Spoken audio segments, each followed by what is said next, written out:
El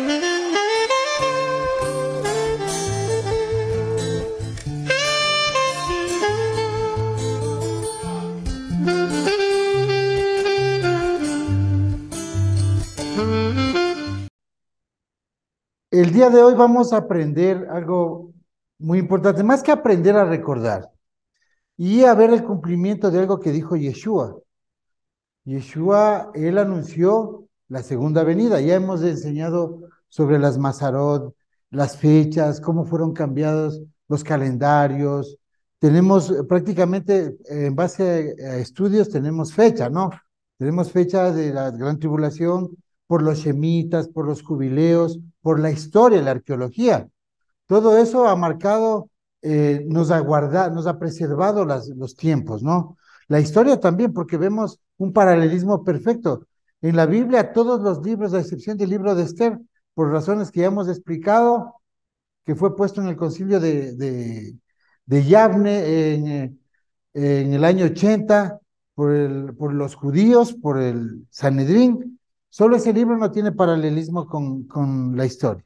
Todos los libros tienen un paralelismo perfecto, ¿no? Entonces, nosotros hoy vamos a saber qué es lo que nos decía Yeshua con respecto a la venida como en los días de Noé. Recordemos que somos la generación del siglo XXI, o sea, una generación que ya puede comprender estos temas. Yeshua cuando dice como en los días de Noé, habla de que se casaban, se daban en casamiento. Voy a abrir una ayuda a memoria que tenía por aquí. Ya. Como en los días de Noé, se casaban, se daban en casamiento. Quiere decir, no que ellos estaban viviendo normalmente, como nos enseñó el cristianismo. Ah, vivían normalmente, unos se casaban, otros vivían. No.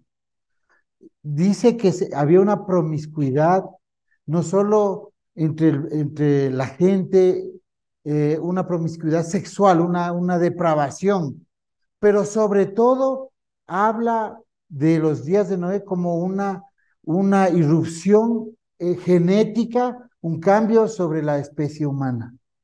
Eso narra el libro de Enoch. Básicamente, él nos está dando una señal de la venida, ¿no? Miremos esto, las señales de la venida que nos da en Mateo 24 Yeshua son suficientes para que nosotros ya no tengamos absolutamente duda de qué es lo que viene. Por ejemplo, él dice que será el reverdecer de la higuera. ¿Qué es el reverdecer de la higuera? Testimonio número uno, reverdecer de la higuera. Es la restauración de Israel, las 10 tribus que asoman. Reverdece la higuera de las 12 tribus. Obviamente asoman las 10 tribus, entre ellos también asoman casa de Judá. Muchos judíos también se han convertido al Mesías. Entonces están regresando las 12 tribus. Ese es el reverdecer de la higuera, no regresar a Israel en 1948 por el sionismo. Tenemos estudios aquí en el canal que muestran qué función tiene el sionismo y la banca en la actualidad. ¿Quién es el sistema de la bestia relacionado con ellos? Ellos son el enemigo de nuestra sangre, de la sangre de Abraham, porque ellos tienen unas mezclas también. Por eso es lo que se habla de los días de Noé. Hay unas mezclas imperceptibles ahora, genéticamente, que se ha venido cambiando a través de estos tiempos. También debemos saber que esto está íntimamente relacionado con la irrupción de entidades por el monte Hermón. En el monte Hermón, donde Yeshua hizo la transfiguración, es un portal. En el paralelo 33, meridiano 33, se sabe que ahí es donde descendieron los ángeles caídos en el libro de Enoch. Y ahí es donde Yeshua fue a hacer transfiguración y también estuvo dentro de esa nube. Para estar dentro de esa nube, recibiendo la unción del que guarda la puerta, del restaurador, del que va a unificar en armonía a la simiente de Abraham, según el Salmo 133, con el sacerdocio de Melquisedec. En el Salmo 133 se narra que en el monte Hermón va a haber un tipo sacerdote que va a llevar a la Tierra, al planeta Tierra, no todavía el universo, porque en la Biblia también vemos que va a haber una restauración en el universo cuando el cielo y la tierra pasen. viene la Nueva Jerusalén, algo gigante donde los ascendidos de conciencias, de cuerpos perfectos, van a un nuevo propósito del Eterno. Se llama la fiesta de Shemini Atzeret, el octavo día. Entonces, hasta ahí narra la Biblia, ese es el capítulo 22 del libro de Apocalipsis.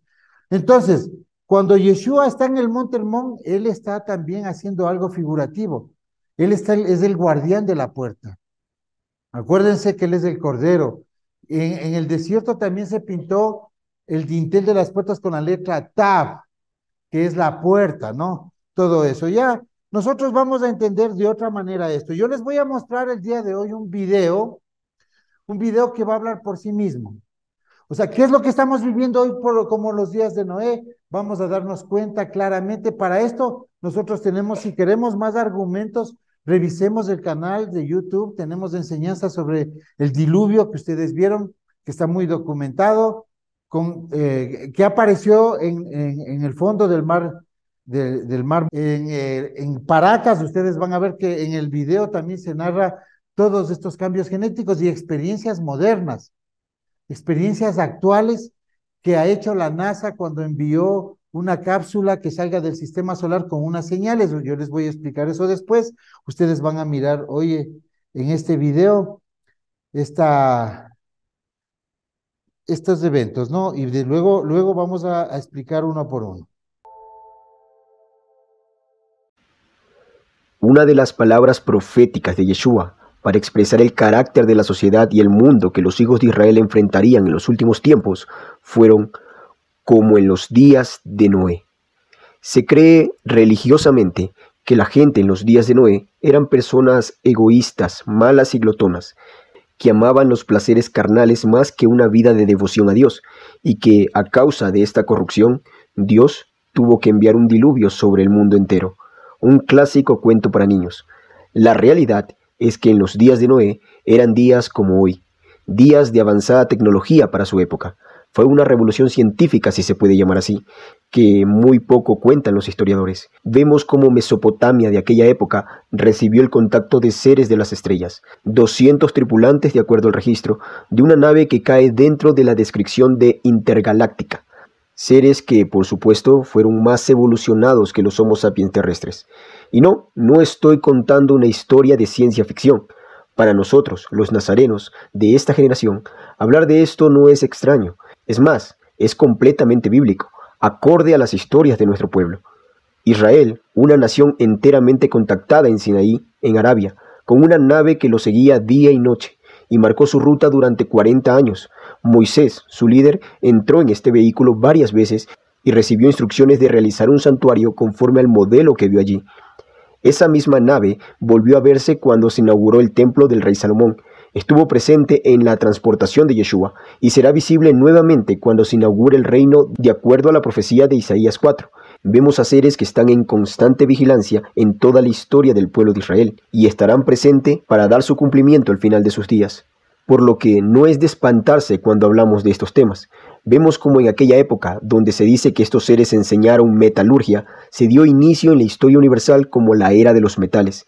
Enseñaron medicina a través de raíces, a observar y posicionar en los cielos las estrellas. Enseñaron a trabajar joyería con metales y piedras preciosas, toda clase de ciencias ocultas, dando los primeros pasos en la alquimia. Esto y mucho más.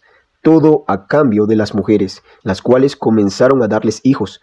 Y estos no eran humanos, fueron híbridos de gran tamaño, de los cuales ya hemos hablado en este canal.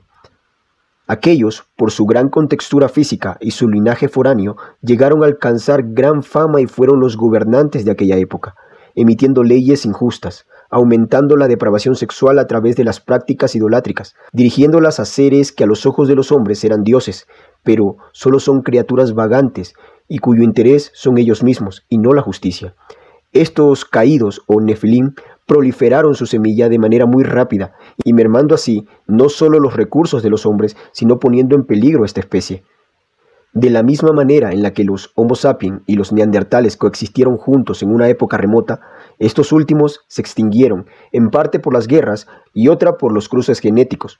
La humanidad en este punto del Medio Oriente estaba corriendo el mismo peligro, lo que se volvió un tropiezo para el plan del Eterno. Su linaje establecido con Adán corría peligro, por lo que intervino corrigiendo el rumbo de la humanidad, provocando un diluvio focalizado en Mesopotamia, y evidencias de esto se pueden hallar en el norte de Siria, justo en el Mar Muerto. En aquel tiempo fue un lago de agua dulce, y después del diluvio es lo que es ahora, cerca de las montañas de Ararat, en Turquía, donde reposó, y aún está el arca encallada, arca de madera, ya petrificada.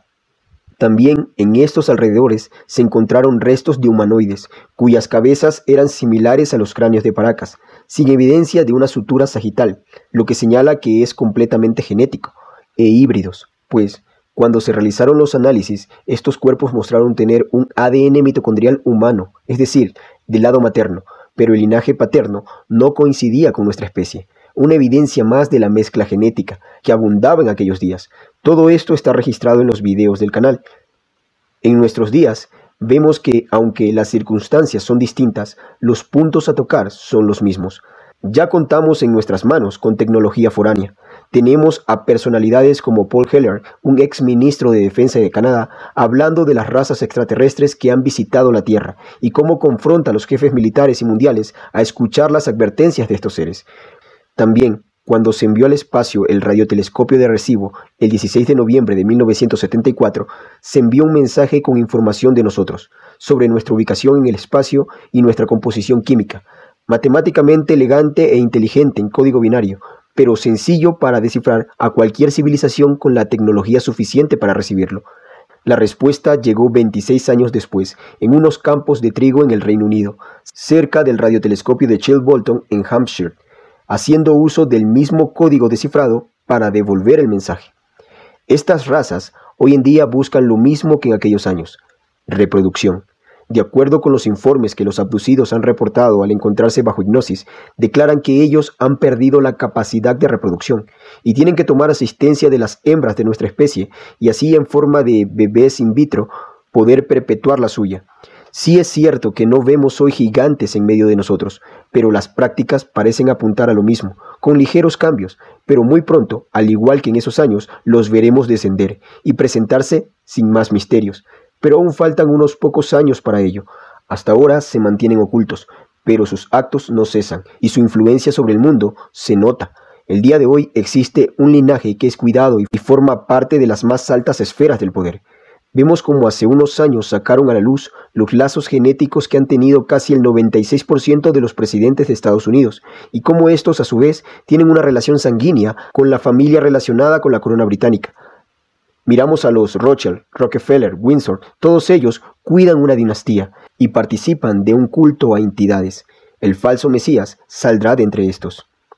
El mundo de hoy, al igual que entonces, era gobernado por individuos que adoran a estos mismos seres, llamándolos dioses, dándoles lugar de manera obvia en las casas gubernamentales.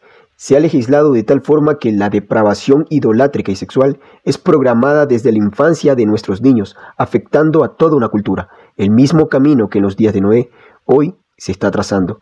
La genética humana está por cambiar. Si no se les pone un freno, en unas décadas no quedarán seres a los que se les pueda llamar 100% humanos, solo alterados, como una subespecie de los hombres. Vimos cómo hace unos años atrás, de manera completamente antiprotocolaria y anticientífica, se recomendó al mundo someterse a una terapia transgénica, de la cual no sabemos nada sobre sus efectos a largo plazo. Y muchos, como ganado al matadero, hicieron fila sin cuestionar, sin valorar sus cuerpos, pisoteando todos los principios de la inmunología, aún profesionales de la salud, todos siguiendo órdenes de organizaciones que hoy son gobernadas y financiadas como poder fáctico de estas élites. Y esto solo fue la primera ola. Se viene una más agresiva, y serán impuestas con totalitarismo. Muy pronto inyectarán un podador a la humanidad, y solo aquellos despiertos se harán a un lado. Pero estas agendas buscarán su cumplimiento. Por palabra profética, sabemos que durará muy poco, pero lo suficiente para hacer más daño que cualquier otro imperio antecesor. Y así como en Mesopotamia se intervino para corregir y salvaguardar el linaje escogido, en estos días por venir se hará lo mismo.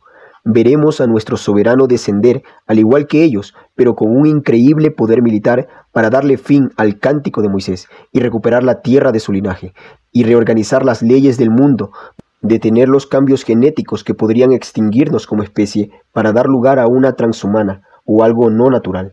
y esta es la verdadera razón del por qué Él ha prometido regresar. No para salvar a la humanidad de la inmoralidad, vicios o guerras. Esas cosas serán cambiadas como un efecto colateral. Su misión es rescatar el linaje de Adán, mismo que a la postrer fue escogido para corregir al universo. Cuando éste haya alcanzado la evolución sin el egoísmo e intervención de estas especies, que toman como arma la deficiencia humana y su manipulación para engañarnos y presentar su agenda como el camino necesario a la perfección. Pero el Eterno nos ha mostrado su camino, y su camino es a través de la sabiduría dejada en la Torá, misma que nos lleva inmediatamente a reconocer a Yeshua como el Mesías de Israel. Israel, la nación que restaurará al mundo entero. Y todo esto está a unos pocos años por venir. Bien, bueno, ya estamos topando las cosas por su nombre, ¿no? Nosotros sabemos que una nube de fuego donde entra Moisés, hay algo, ¿no? O sea, hablemos claro, sino que nosotros ya queremos empezar a usar un lenguaje que nuestros hermanos salgan de la religión, de que una nube se lleva al Mesías, de que baja una nube se lleva otro, un viento, o sea, ya hablemos claro, las cosas, cómo se moviliza algo es una nave. No estamos describiendo naves tal o cual forma, pero eso es lo que transporta, ¿no? A Yeshua cuando se fue al espacio, que no se fue al cielo, se fue a algún lugar del espacio, él fue recibido con algo detrás de una nube. ¿Por qué asoman las nubes? Porque si es difícil entender los mandamientos, imagínense que se ponga a describir eso algo tan grande que vuela, al punto tal de que por ahí Eliseo, que es el único testigo de cuando se los llevó a Elías, él describe un carruaje de fuego, no es un caballo pues que está hablando ahí con que le sale llamas o algo. Para él carruaje es algo que se mueve y de fuego es algo resplandeciente, tal vez es incandescente, pero él ve luces y la luz en la mente de Eliseo solamente puede ser fuego en ese tiempo, entonces habla de un caballo de fuego. Pero si decimos caballo de fuego, siempre les hacemos este ejemplo. La gente dice amén. Y si decimos la nave, no, eso no vale, eso no puede, no, ya vamos familiarizándonos. Vamos a tener estas entidades presentes aquí. Vamos a ver a Miguel descender con tecnología para defender al pueblo. Lo dice Daniel 12. Entonces, ¿nosotros qué vamos a, nos vamos a morir del susto y no de la tribulación? Entonces, por eso es que hoy tenemos que entrar directo con estas, hasta la terminología tiene que ir cambiando. También quería explicarles algo importantísimo que se narra en el video, ¿no? El diluvio, ustedes ven que nosotros tenemos el estudio del diluvio que no fue en todo el globo terráqueo, fue localizado en la tierra de Mesopotamia, que era toda la tierra para el narrador. O sea, el que narra dice en toda la tierra, pero no lo conoce más allá, pues. Entonces, ¿qué encontraron ahí? Encontraron al fondo, de acuerdo a este estudio que tenemos en el canal, la Universidad de Bulgaria, existe el profesor Sopov, él hizo unos estudios, enviaron submarinos, cogieron muestras y se dieron cuenta que el mar realmente era un lago, es una depresión a 800 metros bajo el nivel del mar, es un hueco, un valle que está más abajo que el Mediterráneo. Entonces, se sabía que era un lago de agua dulce por las experiencias. Ahí se encontraron vestigios de razas y de restos humanoides y también de algunas especies, hasta de leones, que narra que en el arca subieron leones. O sea, en la Biblia no hay contradicción, pero enfocándolo bien. Entonces, porque solo son pocos animales que narra en las escrituras detallando, ¿no? No puede estar en el arca una jirafa, porque eso ya es ridículo. Las jirafas están en el África. O sea, todo eso hemos aclarado en ese estudio del arca, ¿no? Entonces, ¿qué encontraron ahí? Encontraron unos seres que no tienen la sutura sagital, cabezones, o sea, de cráneos alargados, iguales a los de Paracas. Pero ¿qué resulta? No son seres extraterrestres, son seres híbridos. Cuando se hace el examen del ADN mitocondrial, quiere decir que se sigue la línea genética materna, lo cual implica que no es paterno un humano. ¿Sí me explico? Entonces, les sugerimos ver esto. Todo tiene un sentido. Estamos haciendo ya un compendio de conocimientos que ya hemos llevado. No podemos, se haría muy largo explicar detalle tras detalle. Otra cosa que nosotros debemos de entender, el famoso astrofísico Carl Sagan, en los años 70, creo que es en 1974, mandan un satélite, mandan una nave con unos códigos, los códigos escritos en unas placas con la forma humana para que ellos, saliendo del sistema solar de Plutón, ellos sabían que iban a demorarse 17, 18 años en salir, obviamente a la velocidad que iba esa nave. Pero la civilización más cercana saliendo de nuestro sistema solar está a 4 años luz, que es Alfa Centauri. O sea, hasta ahora no llegaría. Pero 23 años más tarde regresa una respuesta. O sea, alguien vio la placa que indicaba dónde es nuestro sistema solar, cómo es la composición de nuestro cuerpo, la composición química. En las tablas de oro iba la forma humana, iba el ADN, la cadena en el orden que nosotros tenemos de ADN, las secuencias. También iba nuestra composición de carbono, o sea, elementos básicos del universo, porque Carl Sagan, un tipo muy, muy, muy inteligente, ¿no? Y es uno de los que prueba de la redondez de la Tierra y todo. Entonces, ¿cómo regresa la respuesta en el círculo de las cosechas? Nosotros en este momento vamos a poner unas imágenes, ¿no? Que regresa que hay una respuesta de una especie. ¿Y cómo son ellos? Ellos ya no son carbono, ellos son carbono y silicio. También está el telescopio de recibo, de donde más o menos se lleva el control de esto. Ellos ponen otro tipo de telescopio, o sea, todo lo mismo que hizo el, el, el hombre para mandar esto, para decir en qué parte del planeta, cuántas lunas hay, somos el tercer planeta de este sistema solar. Todo eso iba ahí encriptado en código binario. Resulta que la respuesta viene que estos seres, estas entidades, que pueden ser los grises, porque mandan inclusive la foto y un disco, y eso se graba en los códigos, en los círculos de las cosechas, es comprobado que eso hacen unas esferas de luz no terrestres. Envían una respuesta y ahí dice que ellos son de carbono y silicio, y tienen otra cadena, dos cadenas de ADN como estamos viendo. Vamos a poner unas imágenes aquí. Entonces, hubo la respuesta antes de tiempo. O sea, ¿qué pasó? Ellos encontraron antes esto porque ellos están en nuestro sistema solar. Así es que, ¿y por qué ellos tienen carbono y silicio? Porque ellos son los causantes de las abducciones para hibridar que existen aquí. Nosotros siempre hemos puesto el ejemplo de este señor Yaguana, que es un caso conocido aquí en el Ecuador, que a su esposa mismo le insertaron un fetito in vitro para que ella le desarrolle 3 meses y luego le pasaban a un aparato. Está narrado con lujo de detalles en 1996 esta experiencia del contactado de Machala, José Yaguana. Está muy documentado por periodistas conocidos aquí en el Ecuador y por ufólogos. En ese tiempo los ufólogos eran como los brujos, pero ahora ya son científicos, porque ya hemos visto que ellos han tenido razón. Entonces, todo eso, o sea, ellos hibridan.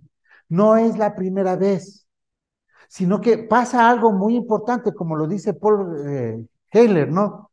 Él, este almirante de la Marina canadiense, fue ministro de Defensa. Él dice que han venido innumerables razas, creo que unas 70 u 80 razas, según él. Existen otras versiones. Pero él declara, inclusive en Russia Today, declara como, no está hablando algo de ufología, está hablando de una experiencia como miembro del servicio militar, de los archivos secretos de Canadá, como una persona que ha documentado eso. Y él narra que existen estas entidades. Entonces, ¿qué es lo que nosotros podemos concluir de aquí? Que son las entidades que siempre han estado bajando. También vemos que en el Monte Hermón, donde Yeshua hizo la transfiguración, existe una base militar con una simbología que estamos viendo en este momento. ¿Qué es los avistamientos que hemos visto que descienden por el Monte Hermón? Al comandante Astar, según los contactados que son los profetas que siempre son engañados de estas entidades extraterrestres. ¿Ellos qué dicen? Les dan órdenes, vaticinan cosas, casi nunca se cumple, pero tienen ahí eso, los contactos son reales. Ayahuana, que tiene inclusive muestras físicas de que fue visitado, a él le dijeron que el 2017 habían cosas, o sea, siempre están en alerta. Ellos no van a contar su agenda, porque nosotros no somos, ellos no están haciendo un bien a la humanidad, están cumpliendo su agenda propia. Entonces, ¿pero por qué no han irrumpido en la tierra? Porque existen ángeles del Eterno resguardando todo esto, dejando que se limpie la tierra de todas estas hibridaciones. La gran tribulación es una separación. Ustedes saben la parábola del trigo y la cizaña, ¿no? Ya, la parábola del trigo y la cizaña realmente es de sacar la simiente extraña. Ellos pueden parecer hombres, inclusive tener toda la fisiología humana, pero en el fondo son adulteraciones. ¿Ustedes creen que Yeshua le va a decir a un israelita delante suyo, Yeshua le puede decir víbora o simiente de la serpiente cuando les dice ustedes son familia de víboras? Él está declarando algo real, literal, físico. Ellos son una descendencia.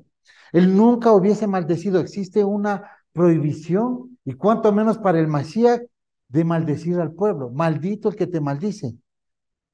Eso dice, cuando fue a maldecir Balaam al pueblo, no pudo maldecirlo, porque ya antes salió de su boca unas palabras que quedaron atadas. Nunca el Mesías iba a decirle a unos paisanos suyos simiente de víboras. Él sabía que en la mezcla que estaba frente a él, hace 100 años se metieron con los edomitas.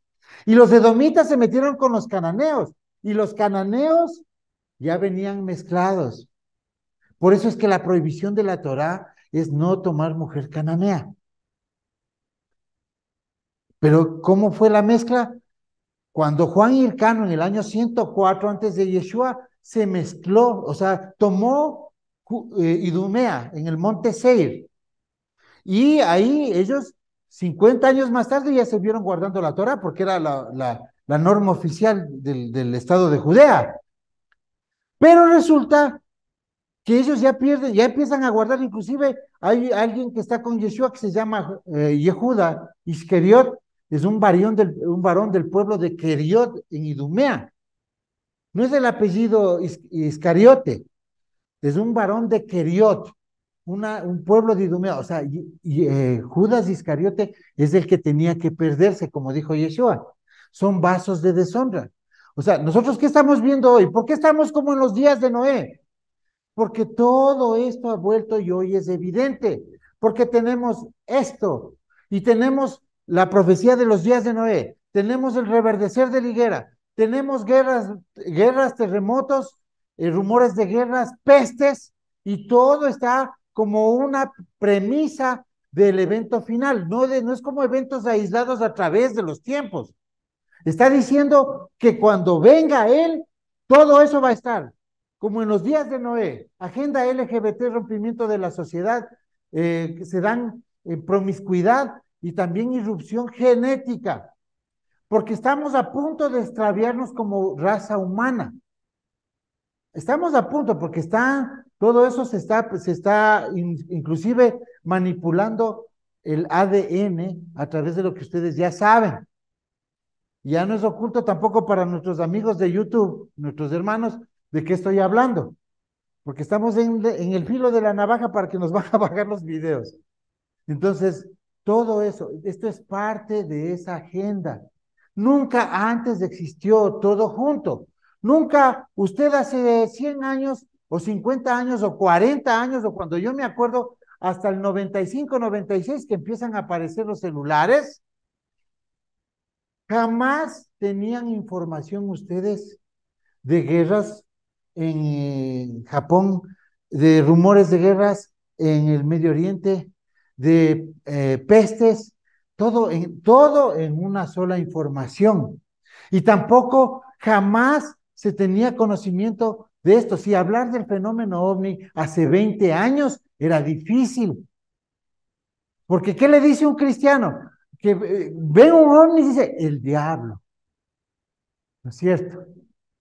Dice el diablo.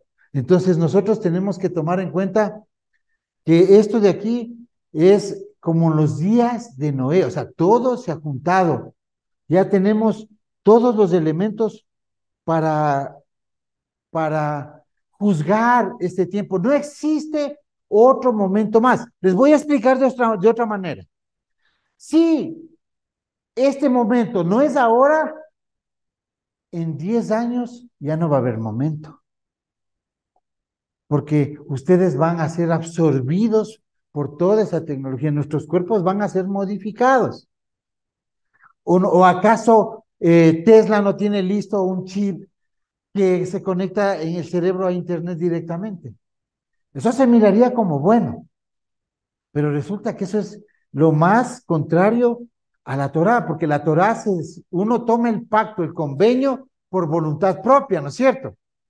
Pero si yo tomo, porque tengo manipulación en mis pensamientos o una información dirigida, pierdo la capacidad de decisión. O sea, ya no soy yo, ya no me merezco guardar eso.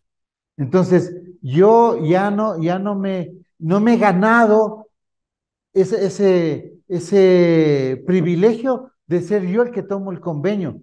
O sea, ya no sería que, porque el Eterno dice, este es el pacto que hago entre yo y tú. Pero cuando el Eterno da el pacto, es para quien lo quiere tomar. ¿Ya? Nadie puede venir obligado a guardar la Torah, a guardar el Shabbat. Entonces nosotros no vamos a tener esa capacidad. Por eso les decimos a los hermanos que el siguiente paso, que ya estamos como en los días de Noé, el siguiente paso de esto es tomar la decisión de aislarse, de salir fuera de las ciudades, de salir de la tecnología que está, de toda esa irrupción que de frecuencias como la 5G, como los Wi-Fi y todo eso, que está dañando nuestro cerebro. O sea, vamos a usar celular, obviamente, pero estamos menos expuestos a la ciudad. La persecución va a comenzar en las ciudades y comienza por los países del paralelo 33. Por algo nos trajo el Eterno lo que venía conversando al sur, nos trajo al sur, porque todo lo malo ha pasado en el paralelo 33. Y el Eterno donde guardó a su pueblo es en el sur. Normalmente la profecía de Abdías que dice que a la casa de Israel que está en Sarepta, donde fueron llevados por los asirios en el Líbano, lo que hoy es Palestina, y a la casa de Judá que está en España, Separat, Península Ibérica, Portugal, les da el austro. No les dice el desierto del Negev, que hay un desierto del sur allá en Israel. Les dice, les doy el austro. O sea, al sur de Israel. Estamos al sur de Israel, al sur del paralelo 33. Entonces, por eso es que ustedes ven el lugar más creyente en el Eterno, en el Elohim de la Biblia, desde México hasta la Argentina. Este es el reducto donde dijo, te voy a llevar, allá donde te lleve, no vas a poder guardar bien la Torah, pero te voy a dar paz si me pides paz. Jeremías, ¿no? Entonces, ya sabemos, no vamos a extendernos porque existen los estudios más de esto. Sabemos que estamos en los días de Noé. Yeshua no nos podía haber dicho más claro. Cuando dice, como en los días de Noé, dice cuando ya esta mezcla, este cambio, este transhumanismo, esta transferencia de ser un ser adámico o un hombre animal a ser otra especie. Y la Torá fue dada solo para los hombres. Y la salvación es solo para Israel. Israel es humano. No se puede dejar modificar. Si alguien quiere pertenecer al pueblo de Israel, no se someta a toda esa manipulación. No ceda ante el sistema. Persevere. La única manera de perseverar es vivir juntos, aislarse, hacer un plan. El Eterno no dijo reúnanse en sinagogas, ni dijo reúnanse en aulas. Dijo vivan como pueblo. La ordenanza del Sinaí es para una nación, para campamentos, no es para estar reunidos en un salón. Esto es una deformación por la presión del sistema a nuestro pueblo hasta llegarlo a extinguir, que no lo va a lograr.